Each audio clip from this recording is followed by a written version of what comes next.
আমরা সারা জীবন অন্যকে ক্ষমা করতে শিখি, কিন্তু নিজেকে ক্ষমা করার কোনো পাঠ আমাদের কেউ দেয় না।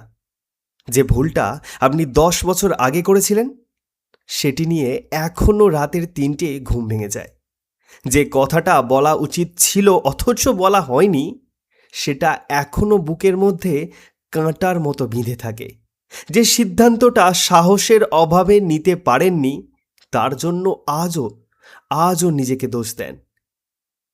মজার ব্যাপার হলো, যাদের সাথে আপনার সেই ঘটনা জড়িত ছিল, তারা হয়তো অনেক আগেই ভুলে গেছে। হয়তো হয়তো তারা আপনাকে ক্ষমাও করে দিয়েছে, কিন্তু আপনি নিজেকে ক্ষমা করতে পারেননি। আপনি নিজের ভিতরে একটা আদালত বসিয়েছেন, যেখানে আপনি নিজেই বিচারক, নিজেই আসামি। আর সেই আদালতের রায় কখনো বদলায় না। তোমার আরও ভালো করা উচিত ছিল।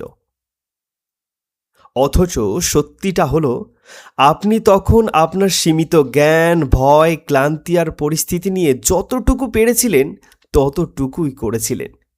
আপনি তখন যে মানুষটা ছিলেন, সে তার সামর্থ্য অনুযায়ী সিদ্ধান্ত নিয়েছিল। আজকের আপনি যে এত কিছু শিখেছে, সে যদি টাইম মেশিনে ফিরে যেতে পারত, তাহলে হয়তো অন্যভাবে করত। কিন্তু তখন আপনি ছিলেন না। নিজেকে ক্ষমা করা মানে অতীতকে মুছে ফেলা নয়। এর মানে হলো সেই পুরনো আমিটাকে বোঝা। সে ভুল করেছিল, ভয় পেয়েছিল, কিন্তু সে চেষ্টা করেছিল, আর সেই চেষ্টাটুকুই যথেষ্ট ছিল।